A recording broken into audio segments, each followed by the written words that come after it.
Jai Shri Mahakal. Welcome back to another shorts video. So आपण हुलग्याची भाजी बनवतोय. हुलगे स्वच्छ असं पाण्याने धुवून घ्यायचे. शिजण्यासाठी जेवढं पाणी लागेल तेवढं टाकायचं. चवीनुसार मीठ घालायचं. 2 शिट्ट्या करून घ्यायच्या.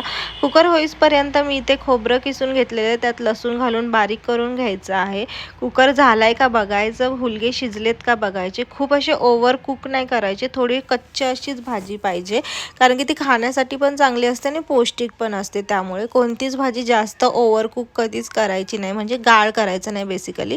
सो इथे तुम्ही तुमच्या अकॉर्डिंग तेल टाका. मी भाज्यांना थोडं एक्स्ट्रा तेल टाकते, कारण की आम्ही तेलकट वगैरे असं काही खात नाही, म्हणजे कुरडई पापड भजे किंवा, त्यामुळे हाडांना तेल हवं म्हणून मी थोडंसं भाजीमध्ये एक्स्ट्रा टाकते. सो हिंग घातलेला आहे. मोहरी घालायची. मोहरी छान अशी तडतडून द्यायची आहे. मोहरी तडतडल्यानंतर जिरे चोळून घालायचे आहेत. मोहरी जिरे छान असे झाल्यानंतर कांदा घालायचा आहे, बारीक चिरलेला कांदा लालसर असा परतवून घ्यायचा आहे. कांदा परतल्यानंतर जास्त लालसर नाही, थोडासा परतवायचा आणि मग टोमॅटो घालायचे, कारण की आपल्याला टोमॅटो पण शिजून घ्यायचे. टोमॅटो असे लगेच शिजत नाही, त्यामुळे मीठ घालायचं. मीठ जास्त घालायचं नाही, कारण की हुलग्यात आपण ऑलरेडी मीठ घातलं आहे. मीठ घातल्यामुळे टोमॅटो लगेच मऊसर होतात. त्यानंतर आपण जे वाटून घेतलेलं खोबऱ्याचं आणि लसणाचं ते घालायचं आहे. ते पण छान परतवायचं आहे, कारण की खोबरं आणि लसूण कच्चा आहे, हे लक्षात ठेवा. लालसर असं वाटण परतल्यानंतर आपल्याला हुलगे घालायचे आहेत. सो मी रोज अशाच रेसिपी तुमच्यासोबत शेअर करते. तुम्हाला माझ्या रेसिपी आवडत असतील तर मला कमेंटमध्ये सांगा. तसे खूप जण चांगल्या कमेंट्स करतात, ज्याने मला मोटिवेशन भेटतं. तुम्ही लाईक पण करता, सबस्क्राईब पण करता. सो थँक्यू सो मच जे मला सपोर्ट करतायत त्यांना.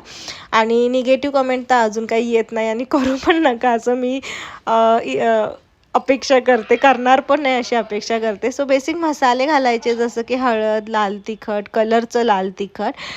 तुम्ही तुमच्या अकॉर्डिंग तिखट घालू शकता. आजकाल आमच्या घरामध्ये कमी तिखट घालतायत म्हणून मी लाल तिखट वापरते, नाही तर आधी माझ्या हिरव्या मिरच्यांमध्येच भाज्या असायच्या सगळ्या, आणि क्वांटिटी पण भरपूर असायची, म्हणजे तिखट अशा भाज्या खायचो आम्ही.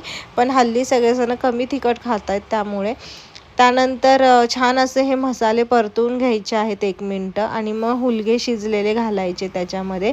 सगळं एकजीव करून घ्यायचं आहे. आणि तुम्ही बघू शकता भाजीला असं घट्टसरपणा आला आहे. याला शेंगदाण्याचं कूट वगैरे घालण्याची काही गरज नाही खोबऱ्यामुळे. वरून गरम मसाला घालायचा आणि हिरवीगार कोथिंबीरची चादर पसरवायची आहे. आपली भाजी झालेली आहे तयार. तुम्ही भाकर, चपाती, भातासोबत खाऊ शकता. आय होप तुम्हाला माझ्या रेसिपी आवडत असतील तर प्लीज लाईक, शेअर, कमेंट करायला विसरू नका. चॅनलवर नवीन असाल तर सबस्क्राईब करा, बेल आयकॉनला हिट करा, जेणेकरून नवीन व्हिडिओचे नोटिफिकेशन भेटत राहतील. भेटू परत नवीन अशा शॉर्टमध्ये. तोपर्यंत स्टील दॅन खाऊ पिऊ खुश.